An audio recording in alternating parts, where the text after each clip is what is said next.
Oke, di sini kembali duduk lagi. Ini entah kenapa Devil Advocat ini banyak sekali kripto bros terkenal yang duduk di sini ya. Yang pemain dengan nama-nama besar ya, di media atau sosial media. Udah ada Kakak, terus pernah Timothy, terus si Ray. Terus siapa lagi ya kripto bros yang udah kesini ya? Ngomongin ini. Jejo. Dan sekarang kita sambut Suli, tepuk tangan dong teman-teman. Yang termuda. Berapa umur sekarang, Sul? Sekarang 19. 19 tahun. Berapa duit di rekening? Rasa sekarang rekening. Sekarang. Nggak tahu ya, kalau rekening nggak tahu ya. Oh, oke. Kalau total liquid lah.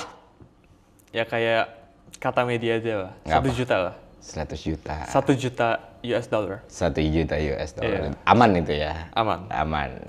Oke. Nggak mau disebut spesifiknya berapa gitu. Oke, Suli, gue udah beberapa kali ngeliat kontennya muncul, terus juga temen friend of my friend gitu, friend of mine gitu ya. Beberapa kali juga kita ketemu ulang tahun Ko Andrew ya. Ulang tahun koin terus. Iya. Iya, dari situ. Wih, seru banget nih, 19 tahun udah jadi miliarder dan lain sebagainya. Nah, kenapa sejak kapan lu masuk ke market gitu? Dan apa yang membuat lu masuk ke market? Gue pengen tahu, bener-bener pengen tahu di umur segitu lu udah bisa kolek segini banyak gitu. Ya, pertama kali masuk market gara-gara COVID ya, di tahun 2020. Itu pertama kali masuknya ke saham. Jadi mama itu ajak investasi di BCA dulu. Nyokap yang ngajak? Iya, iya. Duitnya pakai duit? Duit sendiri. Jadi dulu ada ngedesain post gitu, cari duit sendiri lah. Kayak gimana tuh? Dulu aku main game, dan di game itu jadi ada toko-toko. Jadi kayak misalnya Mobile Legends tuh ada tokonya, terusnya kita bisa desain-desainin lah. Mereka ada jualan diamond dan sebagainya gitu.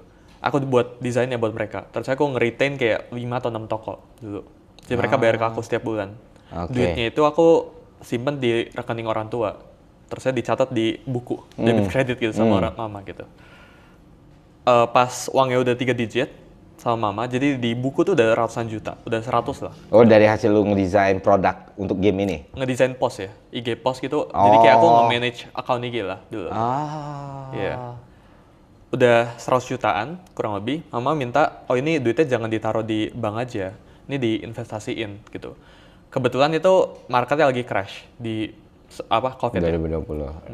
ya. Jadi masuk ke BCA awalnya gitu sih. BBCA. Iya. Nah, dari situ jadi tertarik ya sama financial market ya, karena kayak ngeliatin P&L-nya itu wah hijau merah tuh seneng.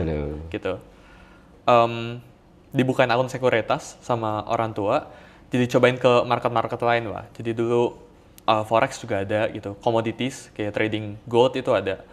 Terus saya di 2021 ya kurang lebih 1 tahun setelah investasi ke saham ini masuk ke kripto, karena dulu tuh pas COVID yang rame itu saham dulu bang. Jadi saham dulu rame baru kripto. Nah kripto ini rame, Bitcoin ini rame pas di 60 ribuan. Jadi pas udah di pucuknya rame, pas di bawahnya tuh nggak rame sama sekali gitu. Dan gara-gara FOMO ya, tertarik dengar dari kiri kanan, masuk ke financial market, ke kripto gitu dulu awalnya. Jadi 2021 ke kripto. langsung ke Bitcoin waktu itu? Iya, tapi masuknya di pucuk. Jadi itu hitungannya cycle pertamaku lah. Oke. Itu totalnya itu cycle 4 ya kalau nggak salah 2021 itu. Iya. Dulu masuk di 68.000 itu. Oh enggak, puncak saat ya. Tapi ya masuk di 60 ribuan lah. Oh, masih 58, 60 udah declining ya. Pas lagi double top ya. Jadi kan ngebentuk ya. Masuk di sana, ngerasainnya untungnya cepat di sana. Karena kan marketnya free market kan. Jadi kripto kan terbuka 24 jam gitu. Iya. Sedangkan saham kan nggak itu kan. Jadi jam 3 tuh tutup gitu. Jadi ada break ya lah. Jadi kalau di kripto tuh aku bisa nge-refresh terus P&L. Jadi setiap sejam misal bosen liatin portonya gitu. Ngerasa kalau kripto ini lebih cepet lah mainnya, lebih enak lah gitu. Dulu mikirnya kayak gitu. Jadi pelan-pelan dari sahamnya ini sama dari beberapa instrumen investasi lainnya dialokasiin ke kripto. Lama-lama jadi ke all in gitu. Akhirnya pindah semua tuh porto lo. Gitu. Dan itu lu di umur 14 dan 15 tahun? Di umur 16 mungkin ya. 16 tahun? Iya. Dan lu lebih tertarik itu daripada push rank di Mobile Legends gitu di umur segitu? Gue masih main Mobile Legends itu waktu itu. Ya dulu ada main game ya, cuma belum enggak sih. Dan akhirnya lu jalanin. Terus momen yang bikin lu kapital lu berkali-kali lipat gitu, ngegulung itu kapan? Dulu tuh nggak berkali-kali lipat, jadi di 2021, 2022 tuh rugi. Jadi Malah masuk rugi. semua di all-in, kan Bitcoin 68, Iya. dia retrace ke bawah, turun. Aku ingat portfolio aku kena drawdown yang 40% something gitu. Aku stres banget liatnya, di cut gitu, terus saya dipecat. Gitu. Lu cut loss, terus lu bagi-bagi basketnya. Ya jadi kayak udah saham 10%, berapa persen gitu, dipecah. Terus saya fokus buat cari duit aja gitu. Terus lu masuk ke alt. Oh dulu tuh masuknya Bitcoin, ETH, sama Doge. Tiga ini. Gitu. Sekaligus tiga itu kenanya 40%, lu cut, lu Iya. pisahin. Terus yang bikin lu punya uang segitu banyak itu waktu lu bikin decision apa tuh? Dulu di financial market, di forex ya, itu ada yang namanya prop firm, Bang. Jadi kita basically secara singkat lah, kita ikutan tes. Kalau berhasil kita dapat funding. Jadi kita trading lah buat satu firm gitu. Pada saat itu di umur awal tahun 2024-an kurang lebih, itu aku lolos satu firmnya gitu. Dan mulai cicil lah Bitcoin. Jadi aku udah mulai enter Bitcoin. Kan Bitcoin kan retrace dari atas 60% ke bawah. Di kurang lebih 20 ribuan itu aku mulai masuk lagi. Karena denger lah dari kiri kanan gitu. Dan kali ini masuknya dengan benar. Nggak masuk ngasal atau masuk FOMO lah. 2023 itu ya? 2023, iya. Ya. Sambil Ya, gua masuk di situ. Ya, sambil di sini ngedesain post, ada active income ya, sama trading tadi itu. Dari prop firm ini lumayan besar lah. Jadi kayak kita trading commodities ya, gold, forex gitu. Kita tradingin terusnya hasil payout-nya atau hasil uang yang kita hasilin di sini itu dapat profit share ya. Jadi kalau misal kita dapat funding $100.000, kita hasilin 10% dari itu, jadi kan dapat 10.000 kan. Kita ke split gitu, jadi dapat 70%-nya gitu. Jadi dapat 7.000 ditambahin ke kripto. Dulu tuh model of making money kayak gitu, muter gitu terus. Gitu, dan ya ujung-ujungnya pas Bitcoin ke 60 ribuan, yaitu uangnya udah bigger lah, udah double triple lah gitu. Dan ini kan lama kan? Iya. Dari situlah titiknya lu menuju 100 juta dolar. 1 juta dolar. Amin, 100 juta.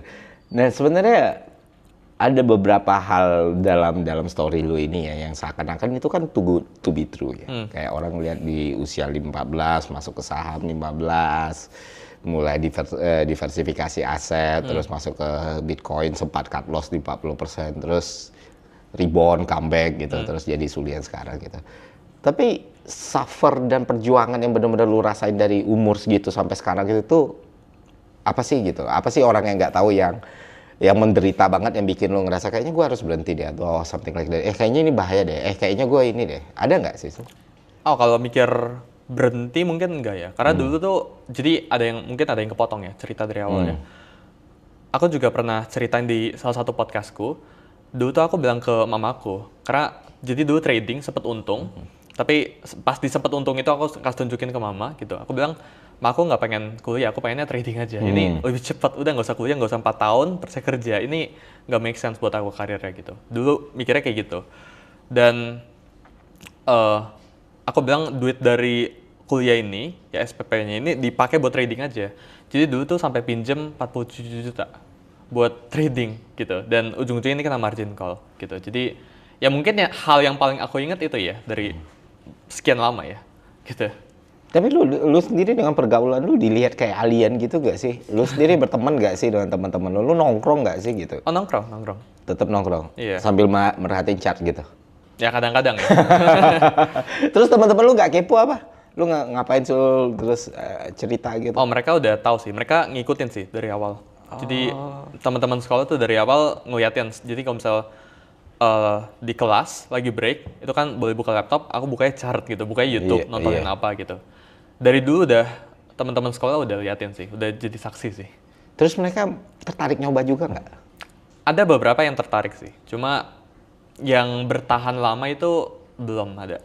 Tetap lu sendiri nih, berarti mereka ngikut lu, Iya. terus mereka coba, terus ya udah mereka ke bidang yang lain atau fokus dengan hal yang lain. Ya ada beberapa yang aku fasilitasin sih, kayak ya coba kasih duit, modalin dia buat trading, terus di profit split gitu bilangnya ke dia, atau kasih kelas-kelas, ikutin dia apa ya, kayak masukin dia ke beberapa kelas gitu, yang luar, yang dalam gitu.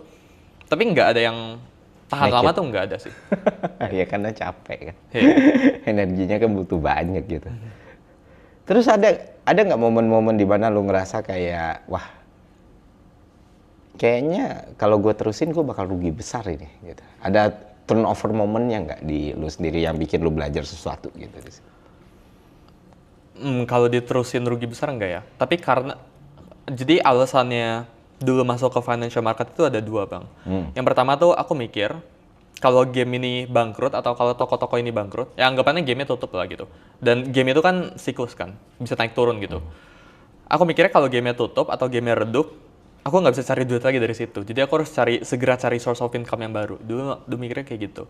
Itu yang pertama. Terus yang kedua tuh aku rasa kalau financial market itu end game dari segalanya. Misal ya kita kerja atau kita buat bisnis, ujung-ujungnya duit dari kerja atau buat bisnis ini pasti ditaruh ke financial market, ujung-ujungnya gitu. Mau ke saham, deposito itu financial market gitu.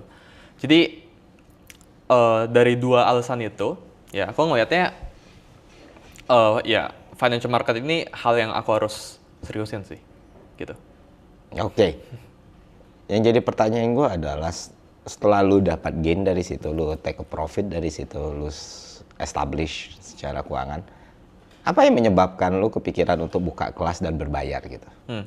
Itu satu. Kedua, kenapa lu muncul di sosial media? Kenapa lu jadi content creator atau influencer or something like that? Padahal kan secara kapital lu udah punya semua nih. Apakah untuk multiplying kapital yang lu punya, atau lu punya apa ya tujuan dan misi yang lain gitu loh, sehingga lu akhirnya ya udah gue bikin kelas atau apa? Kalau punya itu kan kenapa berbayar gitu? Itu satu. Kedua, apa sih yang lu pikirin kalau next game-nya gue harus bisa nih ngumpulin quote and quote pasukan gitu atau ngajarin orang, atau gue harus bikin konten dan lain sebagainya. Aku rasa aku butuh lebih banyak leverage ya. Jadi kalau selama ini aku nge-leverage uang, dengan aku tampil itu aku bisa nge-leverage lebih baik kalau aku bisa lebih kenal beberapa orang lah gitu. Aku tampil tuh setelah hit $1 juta. Jadi setelah SPT aku udah, aku sempat publish SPT aku di bagian investasi lainnya, aku post. Jadi crypto 15M. Berapa kamu tulis? Itu awal tahun ini aku post. Iya, gitu. Berapa? Apa ya? Yang kamu tulis di SPT berapa? Investasi lain crypto 15M. 15M. Gitu. Iya. Khusus buat kriptonya gitu. KPP mana? Apa? KPP mana? Ada daerah. Kalau barat, ya Don Mogot lah paling ya. Kali deres. Diurus itu. Siap. Gitu. Tapi dapat duit dari kelas iya dong, pasti dong. Cuma ya itu jadi apa ya? Risk free income aku sih. Jadi kalau aku bisa cari duit yang nggak perlu meresikokan uang sama sekali, ya solusinya buka kelas gitu. Karena kalau aku trading, ya meskipun ya kita tarik per quarter atau per tahun, itu net tutup bukanya pasti untung. Ya aku bilangnya pasti sih dari aku pribadi ya. Dari aku trading. Cuma kan ada momen-momen retracement ya, momen-momen drawdown ya. Jadi ya di saat momen drawdown itu mungkin seminggu kalau ditarik ya bisa aja loss gitu. Tapi kalau setahun, kalau 3 tahun ya mungkin nggak loss gitu. Berarti lu nggak buka kelas untuk ngomong edukasi atau memberikan penjelasan ke publik atau untuk misi-misi mulia, enggak? Tapi untuk buat cari duit lebih banyak ya. Cuma di satu sisi dengan cari duit lebih banyak ini bisa provide value ke orang, kenapa tidak gitu? Iya, berarti kan kelas itu bagian lu berinvestasi pada human capital yang lu punya kan.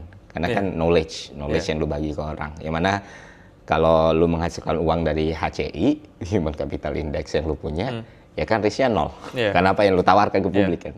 Oke. Berarti tetap lu, ini skoci yang aman nih kelasnya. Dan itu rame. Oke lah. Oke. Dan kenapa lu muncul gitu loh? Muncul kan risknya banyak sekali tuh. Ya dulu nggak mikir banyak sih ya pas muncul ya. ya pengen kenal orang-orang hebat aja sih. Misal dulu tuh aku ngefans banget sama Ko Andrew gitu. Oke. Itu juga aku kan nggak mungkin bisa kenal tanpa muncul kan. Jadi out of nowhere ngechat DM IG nggak mungkin dibalas gitu. Jadi ya dari situ juga untung gitu.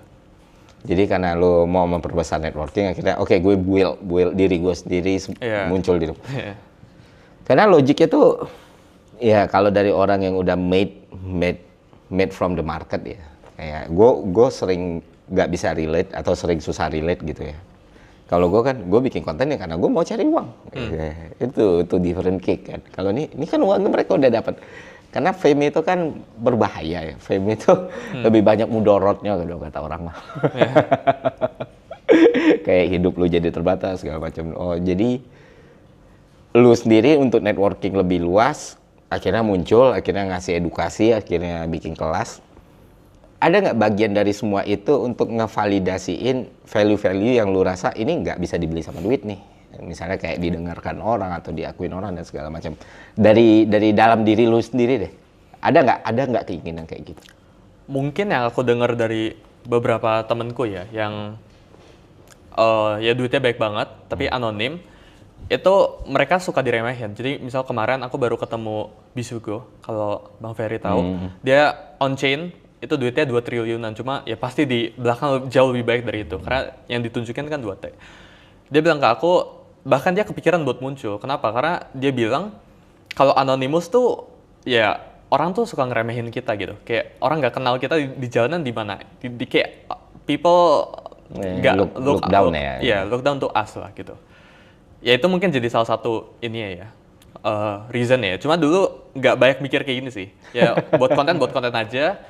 Dulu diajak masuk podcast, masuk podcast aja gitu. Cuma nggak mikirin kayak oh muncul gara-gara pengen jadi ini, pengen ini, enggak sih. Ya, Podcast pertama? sama teman ya, iseng ya. Cuma mungkin yang itu nggak ada subscriber sih ya. Cuma sama Sam Chris ya. Kalau Sam ya, awalnya. Sam Chris. Samuel Chris. Yang si influencer. Yang punya si influencer, iya. Itu teman dari dulu atau podcast pertama yang punya nama yang lu muncul gitu. Ketemu di event ya, event crypto. Terusnya gara-gara pada saat itu aku lagi ada activity lah gitu ya. Dan Kosem ini minta tukeran kontak lah sama aku. Sejak saat itu jadi kontak-kontakan, tektokan. Terusnya pas dia denger aku IG story, aku buat appreciation post buat diri aku sendiri. Aku bilang aku udah ada $1 juta, dia WA, dia chat. Mau gak masuk podcast jawabin tentang ini gitu. Ternyata rame ya dan kayak sekarang lah sekarang. Itu tahun berapa sih? Kayaknya awal tahun ini ya. Oh, jadi lu tuh baru beredar itu cepet juga soalnya. Atau ya Desember 2024. Terus lu ngedevelop channel YouTube lu sendiri sekarang? Ada. Terus Instagram juga Iya, gitu. iya ada. Berapa pertumbuhan follower dan engagement itu meningkat pesat tuh berarti dari tahun lalu? Oh iya pasti dong. Tahun lalu tuh awal tahun 2024 tuh under 10.000 followers sih. Jadi nggak difokusin, bahkan 2024 tuh nggak pengen nge-grow aja tuh. Cuma ya belakangan ini aja mungkin ya. Kayak ya kalau ada yang bisa di-grow atau kalau ada yang bisa di take advantage ya kenapa enggak gitu. Ini kan something yang ya opportunity cost kan. Iyalah. Yeah. Berapa pertumbuhannya sekarang? Apanya? Sekarang followernya kalau dulu? Per hari ini 500.000 ya IG. Wah, anjir. Gue nyari 500.000 tuh bertahun-tahun. Tapi kemarin Bang Ferry nambah 1 juta cepet banget. Nambah 2 juta. Nambah 2 juta cepet banget. 3,3 juta. Itu kalau dari data Social Blade per bulan September itu peringkat 10 dunia. Wow. Dengan engagement terbesar. Di bawah gue ada satu akun India, bawahnya Cristiano Ronaldo, bawahnya Taylor Swift. Wah. Gila. Tapi yang menuju 100.000 itu lama. Menuju 100.000, 500 itu lama. 500 ke 1 juta ya lumayan lah. 1 juta ke 1,4 waktu itu juga ya so-so lah. Cuma kemarin, dan itu kerasa perbedaan hidupnya Sul. Iya. Kayak gue ngerasa yang paling balance ya dinilai segitu 1 juta sampai 1,4 juta. Sekarang itu kayak 1 juta sampai berapa? Ya waktu masih 1,4 juta gitu, masih sosok lah, masih kayak nggak ada ngebebanin apapun. Gue masih ngerasain kehidupan gue tuh ya berubah sedikit lah. Kalau dulu tuh gue kan sering ngemper gitu ya, ngemper di Indomaret, kayak di halte ngerokok, ngapain, minum kopi Starling kayak gitu tuh nggak keganggu gue. Atau pergi kemana belanja. Kalau sekarang udah susah gitu. Pernah gue makan di Yoshinoya di sini. Lagi makan gue disamperin security. Itu di depan lagi banyak yang minta foto tuh. Gitu. Gue kira banyak tuh kan, 2, 3. Waduh salah orang. Dan gue lagi makan kan. Tapi nggak bisa gue tolak juga karena emang udah nazar di dalam diri gue waktu ya gue sempat cerita ini. Nazar dalam diri gue ketika gue punya idola pemain bola. Lu nonton bola nggak? Enggak. Kurang ya, namanya Alessandro Del Piero lah. Untuk pemain lama gitu. Terus dia diwawancarai. Dia bilang, dia kan populer banget waktu itu. Dia selalu bilang, apapun kondisinya, kalau ada orang minta foto, dia pasti mau. Paling 10 detik, Tapi itu bisa jadi experience Momen of buat lifetime, orang, iya. iya, buat orang. Wah, ngena kan di gue yang kecil ini, dengar gue juga bakal kayak gini. Dan gue pasti gak terkenal sih, jadi ya sudah lah, tahunnya kayak gitu. Dan itu makanya gue udah, lebih enak kayak kemarin ya. Nah itu gue bilang tadi, fame itu punya risk yang sungguh besar sekali sebenarnya. Makanya kalau lu udah capai output dan outcome yang lu pengen, ya susah sih kalau kita ngeliat dari perspektif orang yang udah punya number kayak lu misalnya. Tapi kayak kalau orang yang emang baru mulai dari awal tuh pasti, ya kalau belum ada di situ pasti ini sesuatu yang harus dikejar gitu. Nah itu yang gue bilang tadi, kenapa lu muncul. Nah pertanyaan gue tuh, dari semua rentetan ini, apa yang paling lu sesalin gitu? Apa yang pernah lu sesali yang lu lakuin dan you wish lu nggak lakuin waktu itu? In terms of apa ya? Nggak Apapun dilakuin. dalam kehidupan lo. Ya termasuk experience lo di market gitu. Atau ketika lu berinteraksi, atau ketika lu ngajak orang nyicil manta misalnya. Ya cicil manta nggak diajak ya. Oh, nggak ngajak, lu nggak. Enggak. Terus gimana tuh, bisa dijelasin nggak? Jadi itu cicil manta 1 juta per hari sampai dapat pacar, itu udah konsepnya udah komedi gitu. Oh, oke. Em, Pacarnya dapat akhirnya? enggak. Terus saya ujungnya di semuanya video di take down karena kan aku Udah ngajak orang nyicil 1 juta, bukan ngajak ya. Nyicil manta 1 juta, pacarnya nggak dapat, mantanya jeblok kayaknya. karena pada Gimana? saat itu aku ngelihat ya kita sebut salah satu temanku lah. Hmm.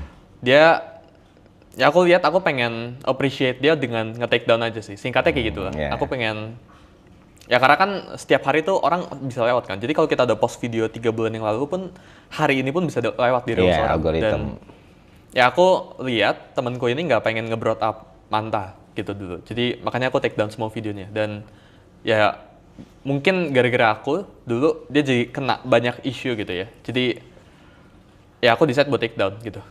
Kayak gitu aja sih. Tapi waktu itu lu nggak ngajak orang, lu bikin komedi, lu mau cicil 1 juta per hari gitu. Ya itu bungkusnya itu dalam komedi. Untuk dapat pacar. Enggak ada pacar spesifik. Karena mikirnya kalau cicil manta doang kan aneh gitu. Iya, Nggak ada sampai dapat catch-nya. pacar. Ya, jadi biar ada catch-nya gimana sampai dapat pacar gitu. Tapi lu udah pernah pacaran kan sebelum? Udah pernah lah. Berapa tahun? Berapa tahun pacaran ya? Iya. Oh enggak, cuma 3 bulan, 4 bulan kayaknya. Kenapa putus? Karena aku nggak percayaan ya orangnya. Jadi dulu aku ngetes, ini aneh sih kalau diceritain. Enggak, bisa Aku oke. ngetes mantan aku ini, aku nggak percaya kalau dia itu beneran sayang sama aku. Jadi aku pura-pura ngajak dia putus, terus aku ngajak dia balikan gitu. Tahu-tahu pas aku ngajak dia putus, dia oke, balikannya dia nggak oke gitu. Jadi ya gitu lah. Kecewa gua. Ya nggak kayak gitu dong cara ngetesnya. Terus lu sedih nggak ternyata? Ya nggak mau. Kenapa? Alasan dia nggak mau kenapa? Nggak tahu, katanya kayak dia nggak di specific reason sih, nggak Nah. dikasih tahu alasan realnya sih sama dia sih. Cuman dia bilang apa? Dia bilangnya ya dia nggak mau lanjutin aja gitu. Padahal lu yang mutusin awalnya. Ya aku yang putusin, terus saya dia nggak balas seharian kayaknya. Terus aku jadi stres kan.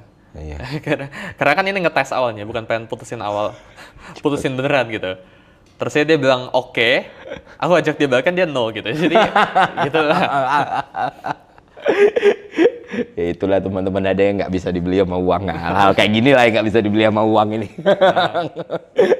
Ngetes sayang tuh jangan putusin dong harusnya. Bukan apa-apa, bukan karena takutnya ini yang terjadi kan. Ternyata beneran gitu kan.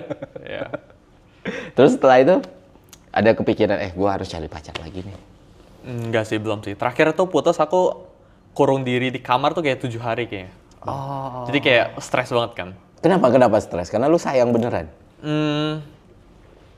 Nggak tahu ya, karena biasanya apapun yang aku bisa describe tuh aku nggak jadi pikiran dalam kepala gitu. Cuma gara-gara dulu nggak bisa diproses aja kejadiannya, jadi kayak pusing aja di kamar sendirian gitu. Apa yang lu rasain waktu pusing kamar sendirian? Kangen kah? Rindu kah? Hmm, Lu kan after all lu tuh masih sudah kayak lu bilangnya. Lu tuh pria yang masih muda 19 tahun, gue malah penasaran dengan hal-hal seperti itu gitu loh. Dengan semua yang lu punya sekarang, lu ngerasain patah hati yang sama nggak sih? Itu kan umur 16 ya dulu pacarannya. Jadi kayak 3 tahun yang lalu yang tadi. Yang cerita itu. Oh. Jadi setelah 3 tahun tuh lu nggak pacaran lagi? Nggak ada. Belum kepikiran mau sih. Terus mantan lu pernah nge-reach out dulu lagi nggak? Kemarin gara-gara aku buka question box di IG, itu dia sempat tanya. Karena kan aku baru post kayak tentang naik PJ sama Ko Andrew sama Dr. Richard ke Bali itu. Iya. Tiba-tiba di question box-nya isi, Apa? gimana cara ikutan naik PJ-nya kok gitu. Kurang lebih kayak gitu lah. Terus jawab gimana? Oh nggak jawab, ya. Aku lihat aja ada question-nya dari dia tuh aku lihat aja gitu. Tapi lu pengen balikan nggak sama dia? Enggak ya, buat apa ya? Kan lah sayang 7 hari ngulung. Enggak, maksudnya kayak udah ngerasain pain-nya, Oh. terus saya disuruh balik gitu kayak buat apa gitu. Berarti lu mencari yang lain lah yang emang bisa lebih cocok gitu. Mencari yang lain. Ya. Masih anak muda ya, masih anak muda. Tapi benar, kayak gue tuh penasaran dari pertama gue ngeliat lu, ini anak masih main game nggak ya, masih have fun nggak ya, masih ngerasain percintaan dan lain sebagainya. Dan ternyata apa yang lu pernah ngerasa nggak lu berbeda dengan teman-teman di sekeliling lu, atau lu diperlakukan beda gitu? Kalau sama temen terdekat tuh enggak ya. Sekarang tuh kayak dari dulu bahkan, dari sejak mereka ngelihat aku yang mainan laptop itu di sendirian di sekolah gitu, atau yang ngelihat aku beda sendiri dulu di sekolah tuh, treatment setiap kali ketemu atau setiap kali hangout tuh sama aja sih. Tetap patungan gitu. Tetap ya kemana-mana discuss bareng-bareng, nggak ada yang lebih otoriter gitu. Tetap patungan. Tetap patungan itu. Anda tidak tahu diri sekali, Suli. Ya tapi kalau ada beberapa case yang misal besokannya aku pengen ke Bandung gitu, yang nginep di hotel, ya mungkin kalau jutaan ya udahlah aku lebih besarnya gitu. Cuma in some case patungan. Patungan. Dan Patungan. itu permintaan lu atau permintaan mereka patungan? Nggak ada bilang ayo kita patungan sih, ya conscious aja ya. Mungkin Aduh, Suli, lu harus perbaiki nih. Sumpah lu harus perbaiki. Kekayaan mereka dibanding lu kan jauh ya? ya mungkin secara finance Berapa bisa kali lipat lah? 100 kali lipat? Mungkin 1000 kali lipat? nggak tahu ya. Ayolah, lu bergaul sama teman-teman terdekat lu nih, bukan karena, dan mereka nggak pernah minta kan? Nggak pernah minta ditraktir. Nggak pernah minta ditraktir, dan once you do it, itu kan nggak melukai lu apapun. Nggak, maksudnya iya kadang ada beberapa kali traktir lah. Cuma mindset aku sih gini ya, Bang ya. Kalau teman aku sering banget ditraktir, ujung-ujungnya kayak perlakuannya bakalan beda. Itu kayak bakalan kayak kebentuk kelas gitu loh. Aku kayak di atas mereka langsung kelihatannya. Enggak. Pertama ya, satu yang lu harus pahami ya. Karena ini namanya devil advocate ya. Satu yang lu harus pahami. Lu beruntung dikelilingi teman-teman seperti itu. Nah, kedua, setelah lu beruntung, lu jangan nggak tahu diri. Karena nggak banyak circle pertemanan yang emang nemanin lu dari belakang ke bawah, bahkan menghargai lu, mengapresiasi lu seperti ini. Sometimes untuk ngejaga mereka tetap kayak gitu, lu apresiasi balik. Kayak gitulah pertemanan. Once lu lebih dari punya sesuatu yang lebih, ya udah. Dan itu bisa jadi sesuatu yang sama sekali nggak ngelukain lu nih, atau ngegores lu nih. Itu bisa jadi something yang bernilai banget buat mereka dulu. Itu pengalaman hidup gue 35 tahun ya berteman ya. Gue justru bakal lebih loyal ke teman gue yang kayak temen lu ini gitu. Kalau emang bisa dibantu tanpa harus membuat mereka di posisi rendah. Jadi itu tuh hal yang mahal banget, hal mahal banget, karena lu nggak pernah tahu. Kita nggak pernah tahu lah hidup bisa up and down kan. Tapi mereka udah ada di zaman lu susah, di zaman lu senang. Ya nggak apa-apa, justru bentuk menghargai apa yang udah mereka lakukan ya seperti itu. Tapi keren juga temen lu malah patungan ya, lu appreciate sih. Terus kenapa lu masih kuliah? Kan tadi lu ceritakan kayaknya lu nggak perlu kuliah. Apa yang menyebabkan lu berubah pikiran? Beberapa anak yang quote and quote teman-teman gue yang usianya jauh lebih muda dan gue ngerasa dia punya kognitif yang luar biasa sekali kayak Timothy ataupun Agung Hapsah, kan dua-duanya memilih untuk tidak kuliah gitu. Dan alasannya it all make sense, tapi nggak semua orang Timothy dan Agung Hapsah gitu kan. Karena Agung nggak kuliah, Timothy dan nggak kuliah, dan mereka made it karena mereka build different lah. Nah, gue ngerasa lu itu in the same league lah di usia yang sama gitu. Tapi kenapa lu ngambil different path gitu? Lu ngambil untuk nerusin kuliah lu dan bahkan masih berikhtiar untuk menyelesaikan itu semua kan sampai pindah ke kelas karyawan. Iya, jadi mau pindah ke kelas karyawan tahun depan. Karena kalau yang kuliah biasa sama schedule nggak pas, karena harus datang offline kan. Awalnya tuh, jadi tahun lalu aku udah lulus sekolah bang, jadi aku ngambil gap year setahun tuh nggak kuliah. Dan tahun lalu emang kepikirannya buat nggak kuliah. Cuma setelah, ya jawaban singkatnya aku pengen experience ya. Dan setelah aku ngalamin, ya, yang aku lihat perbedaan orang yang kuliah sama enggak, ini bukan negatif ya. Tapi orang yang kuliah itu punya tingkat tolerance level yang lebih tinggi. Jadi mereka tuh lebih bisa maklumin orang tuh lebih gampang gitu. Dari situ, terusnya experience jadi mahasiswa tuh nggak bisa 5 tahun lagi, tapi sekarang bisanya. Jadi dari situ sih, ya sama mungkin emang ya belakang ini aku dari kemarin bilangnya sih nggak mau kuliah, cuma gara-gara ada Ko Andrew tuh bilangnya ayo kuliah, terus saya dibilangnya kebetulan UPH tuh ada AI namanya, jurusan AI, disuruh langsung daftar, aku langsung daftar, jadi nggak banyak mikir juga sih. Dan lu menikmati proses kuliah itu selama ini? Iya, belajar lah, baik belajar lah. Bukan belajar pelajaran ya. Tapi ketemu teman-teman, Dan lu masih ngerjain tugas-tugas kelompok gitu, masih bikin presentasi dari Canva gitu? Beberapa minggu belakang iya, kayak gitu. Cuma ya ini kan mau pindah kan, kelas karyawan kan. Jadi kayaknya udah mulai di stop nih semuanya. Tapi waktu lu masuk itu ada nggak teman-teman kuliah lu yang notice lu, ini Suli yang punya kelas, yang punya koin sebanyak ini atau apa gitu? Atau mereka memperlakukan lu ya udah sama aja? Justru sama teman yang dulu di sekolah itu treatmentnya sama ya dari dulu sama ini. Tapi kalau ini kayak lumayan dapat special treatment lah dari luar sana lah. Dari teman-teman UPH tuh dapat. Bahkan dosennya tuh kayak ada nge-offer gitu loh. Kayak lu buatin gua research paper, nanti gua lulusin, ada yang buat kayak gitu lah. Oh iya? Iya. Jadi tapi aku nggak lanjutin ya, dan ujung-ujungnya ya kelas karyawan gitu tahun depan. Kelas karyawan ya, tapi experience tadi bisa hilang dong ya, karena kalau nggak growth sama. Kalau gue sih setuju ya sama Mas Andrew ya, kayak bukan perbedaan sih. Kalau dulu gue ngomong ke Timothy tuh pernah diskusi, ke Timothy, ke Raymond juga gue bilang, iya di level kalian, gue ngomong ke Timothy waktu itu, ya, di level lu emang lu nggak butuh kuliah sih, secara edukasi lu emang nggak butuh kuliah, lu udah secerdas ini, sepintar ini, mental lu ada, nyali lu nggak butuh kuliah. Tapi satu pak, dulu enak kalau ditanya orang lulusan mana, gue bilang cuma itu doang gitu. Ya aku pernah kepikiran kalau misal aku pacaran nanti ke rumah orang tuanya, kamu apa jurusan apa, ditanya kayak gitu kan. Itu sering banget, itu question yang ya 99% ditanya gitu. Terus masa aku jawabnya aku nggak kuliah om gitu, kayak aku in order to say that aku perlu jadi sukses banget yang sampai orang tua pun udah tahu dan bisa maklumin aku nggak kuliah gitu. Jadi ya image-nya juga lebih baik kalau kuliah sih. Dan itu tuh mahal loh, kayak kadang tuh ya kita berada di society dan masyarakat seperti ini kan, secara realistis ya kita lihat emang itu ngaruh gitu. Cuman ya selalu ada manusia-manusia eksepsional ya. Kayak gue kalau nggak kuliah juga nggak jadi apa-apa gue. Ya jadi OP Watet balik lagi. Nah ada beberapa hal ya kayak bang diperhatiin ya, masalah kayak lu 14 tahun main game Growtopia dan ada yang ngegoreng kalau lu ternyata ininya judol gitu. Lu bisa clarify atau enggak?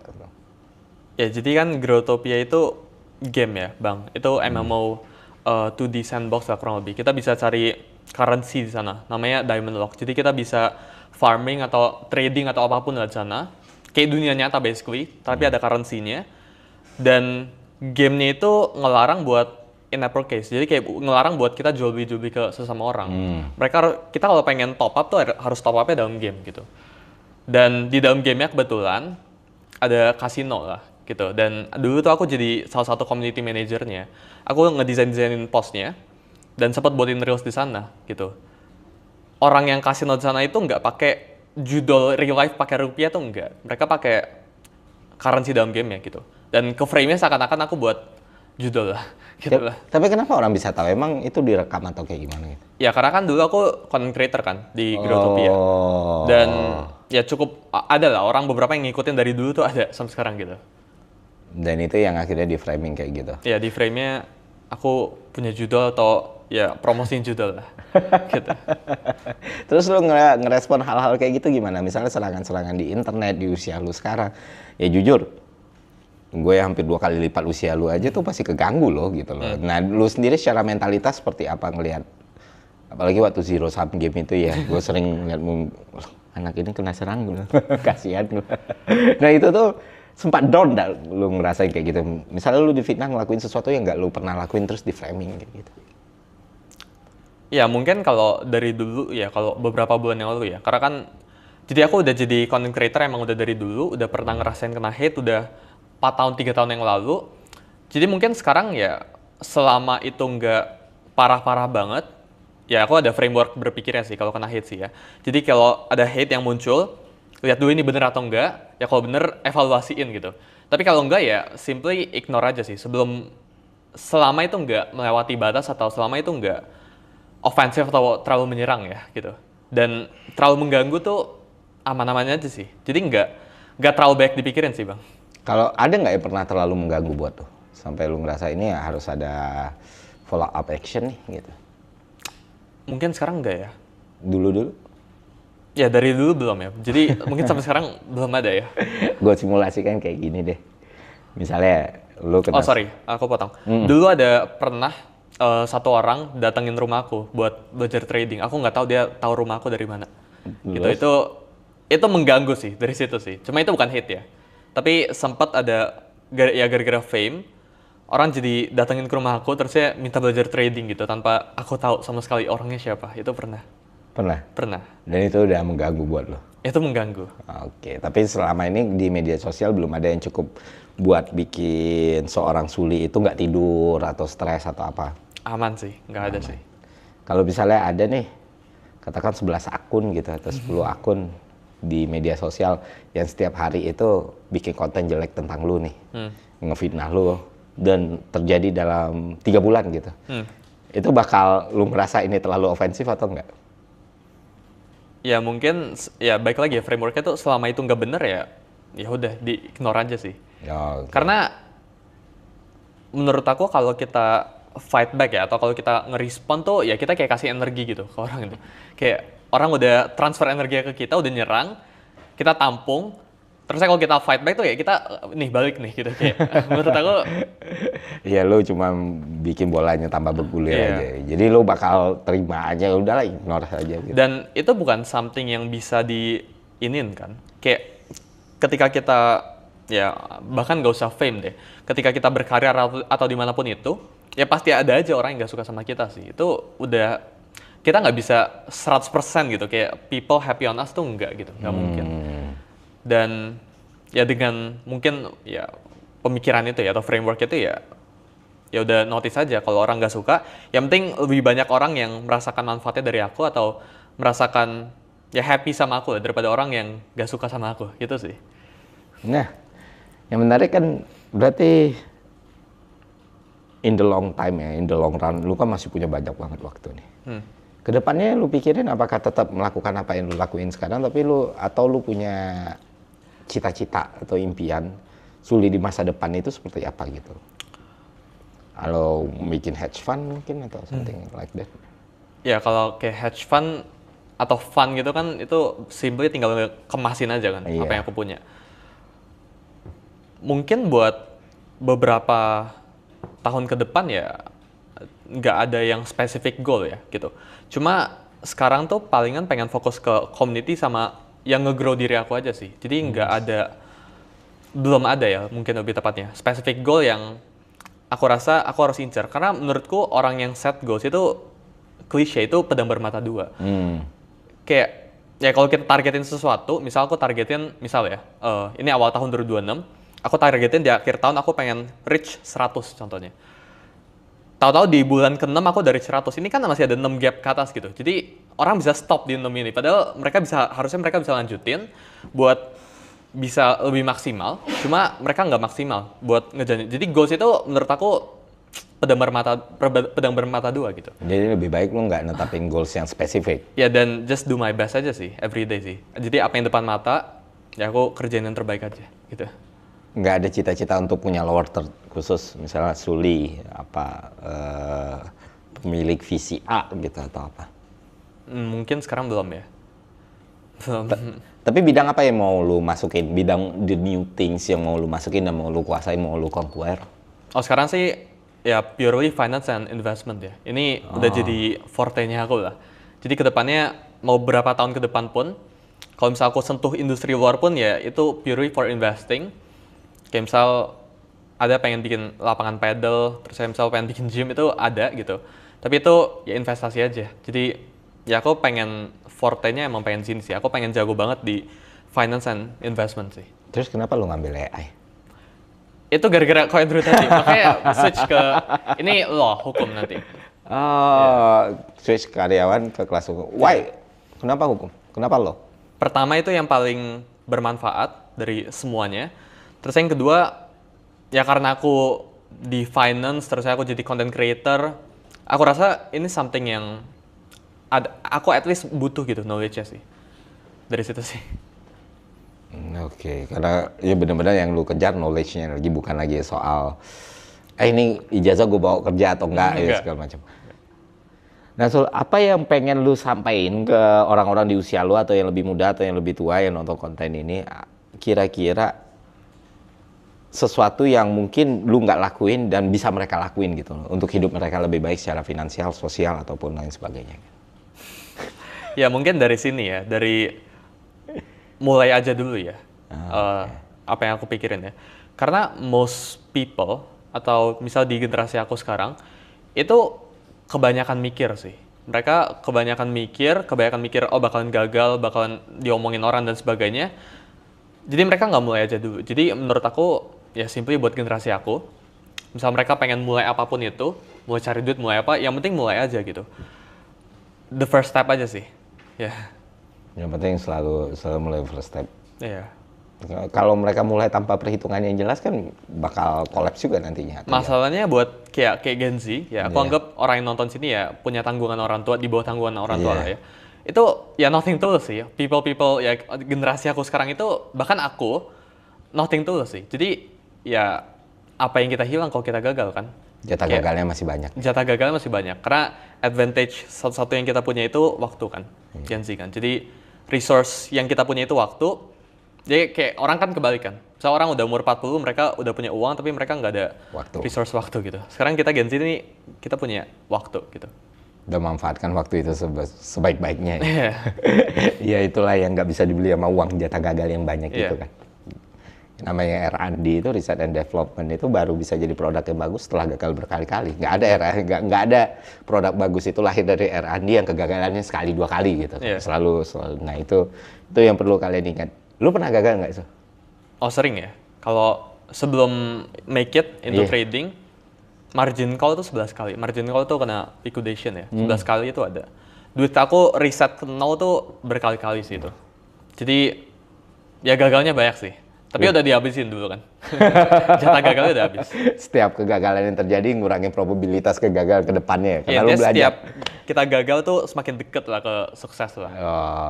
Oke. Jadi itu aja teman-teman. Semoga bermanfaat. Sampai jumpa di Devil Advocate selanjutnya. See ya. Oke, thank you, So. Thank you, Bang.